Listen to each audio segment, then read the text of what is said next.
Fala, torcida vascaína, a gente está de volta aí com o nosso canal Vamos Vasco com grandes notícias, né, cara? Como todo mundo já sabe, o Paulo Henrique foi convocado para a seleção brasileira. Vamos falar aqui dessa convocação e também de mais um jogador do Vasco que vai seguir a sua seleção. Vamos falar aqui também da negociação com a Crefisa.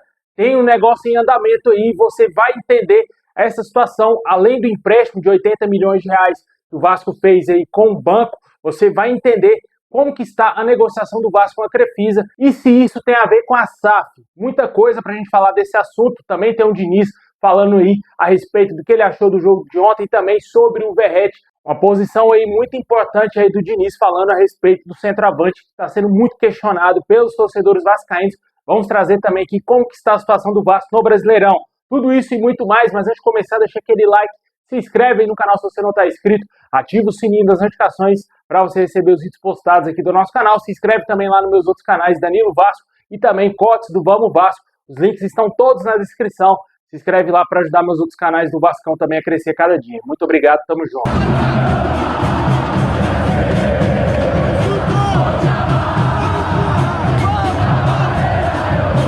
Bom, pessoal, na 11ª colocação aí no Campeonato Brasileiro, o Vasco acabou perdendo uma posição aí, né? Após o término do jogo contra o Vitória, o Vasco estava na 10ª colocação, porém o Ceará acabou vencendo ontem o Santos por 3-0 e ultrapassou o Vasco.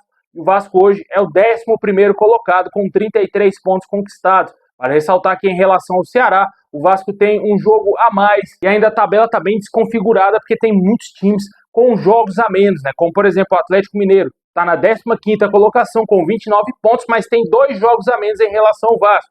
Se vencer os 2 jogos, claramente, já ultrapassará o Vasco também na tabela. Além também do Santos, tem um jogo a menos e o Internacional. Dentro da zona, quem tem jogos a menos é o Fortaleza e também Juventude e Sport. Esses times aí buscam a reação, principalmente o Fortaleza, que após vencer o Juventude aí está tentando sair da zona. Mas hoje, a realidade do Vasco é que estamos a 8 pontos do Vitória, que é o primeiro time dentro da zona do rebaixamento, com 25 pontos. E claramente aí o Vasco vem dando um basta, vem dando um show nesse assunto rebaixamento. E já está mirando coisas maiores na competição, né? O próximo jogo do Vasco vai ser diante do Fortaleza, após a data FIFA. E se o Vasco vencer esse jogo, pode até mesmo, dependendo de uma combinação de resultados, chegar à 9ª colocação. Isso seria ótimo para o Vasco, já que a gente ainda espera que o Campeonato Brasileiro abra mais vagas aí. Lógico que se for para ter um brasileiro campeão da Libertadores, esse time tem que ser o Palmeiras, né? Logicamente ninguém vai torcer para os mulambos ganhar a Libertadores. E torcemos aí, claro, para que o Vasco faça a sua parte diante desse Campeonato Brasileiro que resta ao Vasco até a final, a semifinal aí da Copa do Brasil. A gente torce bastante para que o Vasco se livre, faça o mais rápido possível, os 45 pontos necessários para se livrar do rebaixamento e mirar coisas maiores dentro da competição. Esse é o ponto principal para o Vasco, é ter uma tranquilidade maior para que esse jogo, lá em dezembro, contra o Fluminense, na semifinal, o Vasco já entre tranquilo, né? Não entre rebaixado, por exemplo, né? A gente torce bastante para que o Vasco consiga fazer um bom Campeonato Brasileiro. Ontem a gente tomou um susto muito grande naquele jogo contra o Vitória. O jogo, a certo ponto, estava se propondo que ia ser controlado pelo Vasco, com um gol nos minutos iniciais. Até falei no pós-jogo ontem, o gol saiu tão rápido, já parecia que o Vasco já tinha entrado em campo com 1-0 a seu favor, né? Infelizmente o Vasco não soube ter um controle do jogo, pelo contrário, perdeu totalmente o controle do jogo. E o Vitória, no primeiro tempo mesmo, chegou à virada em pleno São Januário, né? O que é mais preocupante ainda. E depois, no segundo tempo, o Vasco reagiu rápido, empatou já nos minutos iniciais, antes dos 10 minutos do segundo tempo. O Vasco já tinha chegado ao empate. Uma bela jogada do PH com o Andrés Gomes e o cruzamento perfeito. Mais uma assistência do colombiano aí para o gol do Ryan. Após esse empate, o Vasco começou a ter um autocontrole do jogo, né? E conseguiu achar a penalidade ali, um pênalti claríssimo. Fez o gol com o Ryan, fazendo uma belíssima cobrança mais uma vez aí. Como bate bem pênalti, né, cara? O Ryan é bom praticamente em tudo, né? O jogador tem velocidade, tem drible, tem força, tem chute, é artilheiro, sabe cabecear e sabe bater pênalti, né? Impressionante esse jogador. Se ele vestisse uma camisa diferente, certamente aí a mídia estaria caindo, matando em cima do Ryan, falando que era a maior promessa desde o Neymar, que era novo Adriano Imperador, mas como ele joga no Vasco, veste uma camisa que é contra o sistema, com certeza não leva o Ryan a ser tão elogiado como ele merece, né? Porque é um jogador absurdo, cara. Um absurdo, é um jogador aí para ser titular de seleção brasileira por anos, anos e anos. Ser titular de Real Madrid ou qualquer time que quer que ele seja lá no futebol europeu. pelo nível que o jogador apresenta e pelo potencial de desenvolvimento do atleta. É um jogador de 18 anos, 18 ou 19 anos, jogador muito jovem, cara, e tá destruindo, tá jogando muita bola. Certamente a gente espera que ele seja vendido por um valor extraordinário, que seja a maior venda da história do clube e que seja vendido para um clube que ele vai jogar e que ele mostre todo o seu potencial lá no futebol europeu, mostrando que a base do Vasco é a melhor base do futebol brasileiro, né? Mas falando do jogo em si, depois desse pênalti aí, infelizmente, veio o gol do Vitória. Anteriormente teve a expulsão do jogador do Vitória, do Lucas Halter. Nem lembro mais como que foi aquela expulsão ali, cara. Foi um negócio bem bizarro. Na hora que eu já vi, o cara já estava expulso. E o Vitória acabou fazendo um gol, lei do ex, infelizmente, lá com o Raul Cáceres. E depois o Vasco tentou, parecia que não iria conseguir fazer o gol, o quarto gol. E o salvador da pátria, GB, foi lá e cabeceou. Cabeçada indefensável, um cruzamento perfeito do Piton, que está de volta. Conseguiu achar o GB ali no último minuto de jogo. E o centroavante vascaíno fez o gol, fez o que o Verratti não faz, né? Tomara aí que o Vasco continue vencendo seus jogos. Foi no sufoco, foi, mas os 3 pontos apareceram. Isso que importa. Pior se tivesse empatado ou até mesmo perdido o jogo. Seria um prejuízo gigantesco para o Vasco. Hoje a gente estaria falando aqui do Vasco já a 2 pontos da zona do rebaixamento e não a 8, né? Certamente o cenário mudaria drasticamente para o Vasco caso tivesse perdido o jogo ontem. E após esse jogo, o Fernando Diniz explicou muita coisa, falou desse atual momento do Vasco, inclusive do Verratti. Veja aí alguns trechos da coletiva do Diniz. Acho que a gente atacou muito bem, principalmente no segundo tempo, e defendeu mal de novo, principalmente no primeiro tempo. Eu acho que a gente fez o gol cedo, no nosso primeiro ataque, depois o time recuou de uma maneira inapropriada, não tinha que recuar, ficou na dúvida, a ideia era pressionar o Vitória o jogo todo, e a gente foi recuando, ficou descaracterizado e a gente sofreu mais do que devia por conta disso. O primeiro gol surge de uma bola que está no nosso pé, a gente faz uma bola longa, depois a gente desarranja completamente a marcação, toma o gol, e o segundo, uma bola parada também de uma região quase que inocente, não foi uma bola parada das regiões mais perigosas, a gente acabou tomando o segundo gol. E depois, acho que no segundo tempo, a gente teve muito volume, a gente marcou muito melhor e atacou muito melhor, mesmo quando estava com 10-10, já era para a gente ter virado, a gente virou o jogo, já era para ter feito até mais gols. E quando teve a expulsão, a gente teve um volume muito grande e a vitória foi muito justa. Muito boa a sua pergunta. Eu acho que, então, provavelmente ele estreou no Vasco, porque jogar em time grande, o cara ficar sem ser vaiado, então demorou muito tempo. Então, isso aí tá de parabéns, está estreando num time grande como o Vasco, muito bom para o Léo Jardim aprender que quando a gente falha, a torcida tem todo o direito de reclamar. O Roberto Dinamite já foi vaiado, o Giovani, Pedrinho, Felipe, o Léo Jardim foi vaiado hoje, então acho que ele tem que agradecer um pouco ele que estreou tomando vai e o time vencendo. Todo goleiro que é muito bom, todos eles, o Dida, o Tafarel, o Marcos, o Rogério Ceni, goleiro bom, sempre, em algum momento vai falhar. E na maioria deles, quando eles são muito bons, quando eles falham, geralmente não é falha que gera derrota. Então, acho que ele falhou hoje, a gente conseguiu fazer os 4 gols.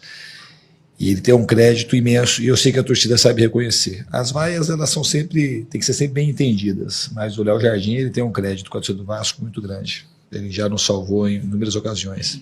Muito bom, porque o GB, o último jogo dele foi contra o Corinthians. Depois daquele jogo ele sentiu, já tinha sentido a coxa, sentiu de novo. Tem um jogador que eu acompanhei muito a base quando eu cheguei, ele estava lá no Sub-20 e não estava aqui com a gente. É um jogador muito talentoso, só que a gente bota contra o Corinthians para falar da vaia da torcida, que a gente tem que saber entender. A gente jogou muito mal contra o Corinthians, ele também não entrou bem naquele jogo e foi muito vaiado. E hoje está sendo celebrado. É assim que a gente vai aprendendo a jogar em time grande. Hoje, talvez, um torcedor normal do Vasco, acho que ninguém acreditaria que o GB ia começar o jogo, o GB vai fazer o gol da vitória. Ele fez o gol da vitória porque ele tem um poder de cabeceio muito grande e o GB é muito bom jogador. Ele não é pouco bom, não. Ele é muito bom. Ele é um jogador que tem porte, ele é um jogador muito técnico, ele é muito preciso no cabeceio, ele sabe chutar com as 2 pernas. Então, assim, é um jogador que eu aposto bastante aqui no Vasco no médio e longo prazo. E eu fiquei muito feliz por isso. Acho que a pergunta é muito bem feita, ela corresponde aos fatos. Não é do time o jogo ser mais fácil, os times estão mais mal colocados na tabela de classificação. E hoje aconteceu de ter esse declínio que foi visível. O primeiro tempo a gente teve muito ruim. Muito ruim mesmo. muito ruim. Até na questão do ataque, a gente não foi bem nem no ataque, nem na defesa, nada. Nem na pressão em bloco alto, nem marcando em bloco baixo, e nem bola parada, a gente não foi bem em nada, a gente só fez o gol no primeiro tempo. Então tem tudo a ver a tua pergunta, mas não sei se tem a ver com vitória. Embora hoje a gente venha de jogos, tem um monte de coisa que você pode falar do campo, onde estava pior, o campo estava muito seco. Aqui quando seca, o jogo 4 horas da tarde, o campo pra gente a bola fica um pouco mais viva, mas também a gente não pode também colocar no campo, porque se fosse o campo, o segundo tempo não teria melhorado. Né? Então o que eu acho é que a gente não pode entrar, independente de quem seja o adversário, e esse jogo ele era um jogo mais importante para nós do que o Cruzeiro, o Bahia, na situação que a gente está na tabela hoje. Era um confronto direto pelo rebaixamento, que hoje, a realidade do Vasco, hoje deu uma melhorada, a gente está no meio da tabela, mas ainda ela está mais assim, atrás da parte de baixo que a parte de cima. Se a gente perde o jogo hoje, o Vitória fica 3 pontos da gente. E alguns adversários têm um jogo a menos que a gente. Então era um jogo que a gente não tinha o mínimo direito de entrar como a gente entrou. Então assim, a crítica é bem feita e a gente tem que ser criticado mesmo pelo primeiro tempo. E é bem verdade, se a gente empata o jogo, ia ter um monte de crítica. Embora no segundo tempo também a gente pode reverter tudo que aconteceu no primeiro tempo. Acho que foi intenso, errou em algumas coisas, principalmente da parte da marcação, de ceder alguns contra-ataques, mas o time foi muito ofensivo, foi muito criativo, foi muito ousado, foi muito corajoso e mereceu a vitória. No segundo tempo eu gostei muito. As falhas do segundo tempo elas são mais admissíveis. A do primeiro tempo não, acho que a gente falhou muito mais do que a gente devia. Obviamente que hoje faltou equilíbrio, acho que faltou equilíbrio hoje, nem a questão é essa, a gente entrou muito apático, a gente não pode entrar apático como entramos contra o Palmeiras e hoje também. Repetiu um padrão, a gente entrou muito conectado contra o Flamengo, muito conectado aos jogos do Botafogo, então assim, não é que é um padrão do Vasco, esses últimos 2 jogos que a gente, pegar os últimos recordes, os últimos 10 jogos, os inícios do primeiro tempo, que a gente foi muito mal, foram esses 2 últimos jogos. Contra o Ceará mesmo, a gente não começou mal o jogo também. A gente terminou, deu um vacilo no final do jogo, mas esses 2 últimos jogos, o primeiro tempo foi muito ruim e a gente precisa corrigir isso. Onde feeling, não é questão de ter confiança na base, eu confio na base sempre, confiança no jogador especificamente. Eu acho que o jogo hoje tinha a cara do Jabir, muito a cara dele. Ele é um jogador grande que tem um cabeceio, é muito preciso no cabeceio. Tava todo mundo encostando a cabeça na bola. Então era uma coisa meio clara de que ele entraria e teria a chance de fazer o gol. E ele, como eu disse, ele é bom jogador.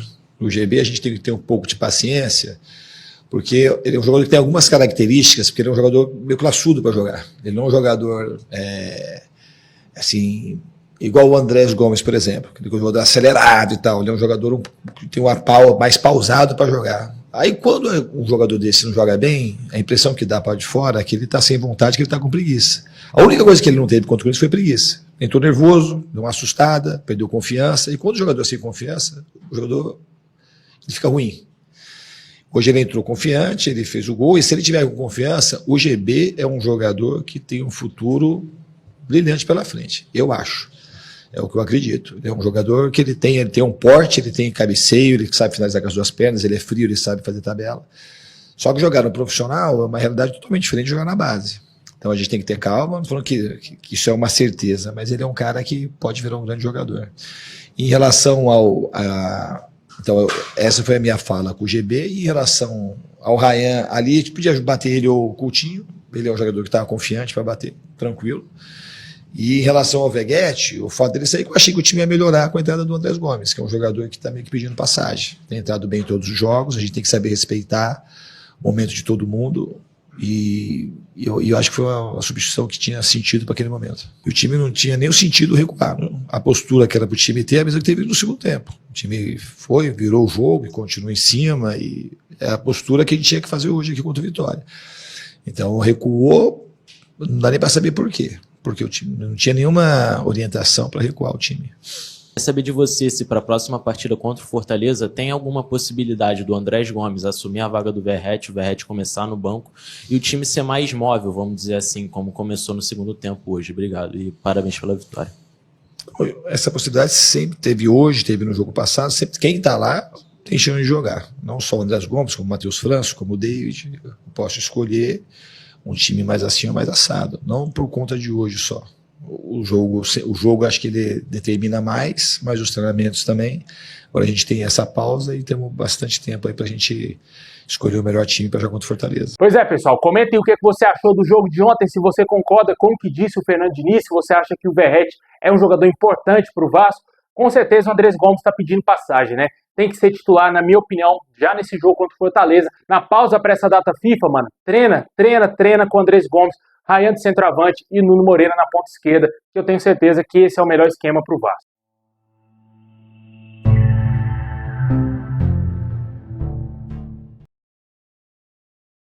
Bom, pessoal, como a gente falou no início do vídeo, 2 jogadores do Vasco foram convocados para suas seleções. Claro, não é o Jean David, não foi convocado para o Chile, infelizmente. Mas o Paulo Henrique foi convocado aí para a seleção brasileira. E o jogador que vai substituir aquele jogador horroroso, ex-Flamengo, que está atualmente na Roma, Wesley. O jogador teve uma lesão lá no campeonato italiano. E o Paulo Henrique será o seu substituto. Com certeza aí uma ótima convocação, já que o jogador é o melhor lateral direito brasileiro que existe, né? E não merecia passar pelo descaso que a CBF vinha fazendo com ele. Agora vamos ver se o Paulo Henrique vai jogar, né? Porque custou ser convocado. Vamos ver se ele vai entrar em campo. Não é possível que o Ancelotti, vendo o Paulo Henrique treinar, vendo o cavalo que ele é, o tamanho e a força física do jogador, escalar aquele horroroso Vitinho do Botafogo, né? Com certeza o Paulo Henrique tem grande chance, sim, de fazer bons amistosos. São adversários aí que, em tese, o Brasil tem condições de vencer, mas com o pé atrás, né, porque empatou com a Bolívia, mas o Paulo Henrique pode se destacar, porque não são grandes adversários, assim, da primeira prateleira, né? Vai jogar com a Coreia e vai jogar com o Japão. O Japão, na minha opinião, é um time muito mais complicado do que é a Coreia. É um time que, se jogasse as eliminatórias na América do Sul, estaria na Copa do Mundo também com uma certa facilidade, porque o Japão vem jogando muita bola. Só pegar os amistosos aí que eles fizeram, eles meteram 5 na Alemanha, cara. Com certeza aí é um time que não é bobo e esperamos que o Paulo Henrique seja titular e que se destaque nesses 2 amistosos, né? Claramente aí é uma notícia que deixa muitos vascaínos felizes. A gente sempre defendeu aqui o Paulo Henrique na seleção, mesmo ele falhando um jogo ou outro, dando aquele vacilo que é prática do jogador, mas ele é um jogador absurdo. O que ele colabora é muito mais do que ele entrega, né? Do que ele falha nos jogos. Um jogador de muita qualidade, certamente aí se ele destacar, esperamos que ele continue sendo convocado e que seja convocado para a lista final da Copa do Mundo do ano que vem, né? Que ele continue no Vasco, lógico, jogando muita bola. E o outro jogador que foi convocado, também lateral, Pumita Rodrigues.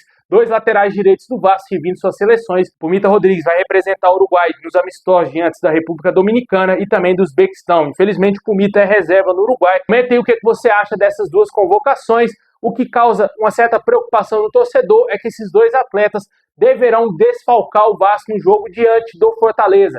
O garoto Paulinho, que quase saiu do Vasco por Volta Redonda e também para o Atlético Mineiro, pode ser claramente o substituto para atuar na lateral direita, a menos que o Diniz faça alguma improvisação por ali, coloque o Cuesta para jogar de lateral, manter o Hugo Moura de zagueiro, ou faça alguma outra substituição mirabolante, colocando, sei lá, Maurício Lemos, Lucas Oliveira, qualquer que seja ali de lateral direito, né? Mas, na minha opinião, é fazer o básico. Se não tem como utilizar o Paulo Henrique e o Pumita, utiliza o garoto aí, tá precisando sim pegar uma moral, ganhar mais minutos aí também, porque é um jogador que tem potencial, né, cara?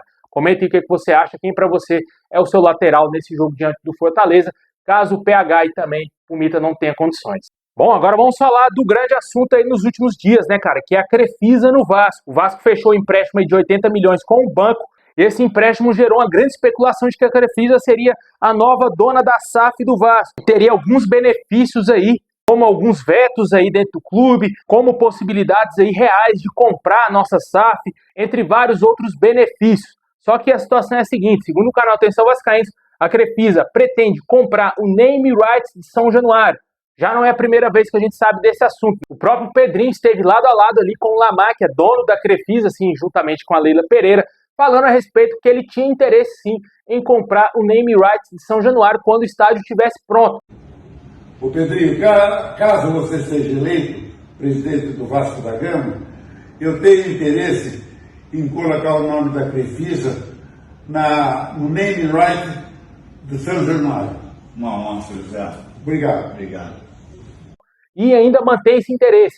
Segundo as informações do canal Atenção Vascaínos, as negociações estão em andamento e a empresa tem sim o interesse na compra desses name rights. Com certeza, assim que começar as obras lá em São Januário, certamente o Vasco deverá anunciar a Crefisa como aí a detentora dos name rights do nosso estádio, né? Certamente deverá ser São Januário Crefisa ou Crefisa São Januário, né? São Crefisa Januário, né? Não sei, nem sei qual vai ser o melhor nome. Comenta aí qual para você seria o melhor nome com a Crefisa aí comprando o name rights São Januário. Até agora não foram vazados os valores, os milhões nessa negociação. O que a gente espera é que o Vasco faça a coisa certa, que isso não atrapalhe o Vasco de alguma forma, já que a Leila Pereira trabalha atualmente no Palmeiras, é a presidente do clube. Tomara que isso não interfira nem em regulamento algum, que não interfira a lei dentro aqui do futebol brasileiro, que o Vasco não seja prejudicado devido aí a Crefisa fazer parte indiretamente, digamos assim, do Palmeiras, com a sua dona sendo presidente de um clube, ao mesmo tempo comprando o name rights de São Januário, né? Eu acho que a SAF é um negócio, uma situação um pouco mais distante. O name rights hoje é uma situação muito mais clara, na minha opinião, e pode sim acontecer esse negócio em breve. Comentem o que você acha da Crefisa no Vasco. Você acredita que tem essa possibilidade ainda, quem sabe, do banco comprar aí a nossa SAF, que seria um bom negócio, cara. Eu acho que seria, sim, interessante ter a Crefisa aí no Vasco. O fato curioso nisso tudo é que o vencimento do empréstimo do Vasco junto à Crefisa vai de encontro com o fim do mandato da Leila Pereira no Palmeiras, né? Só o tempo dirá o que irá acontecer. O que a gente espera é que o Vasco seja beneficiado nisso tudo, né? Comenta aí qual a sua opinião.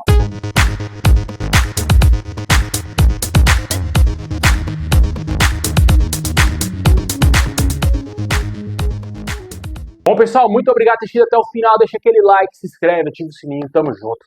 É nóis.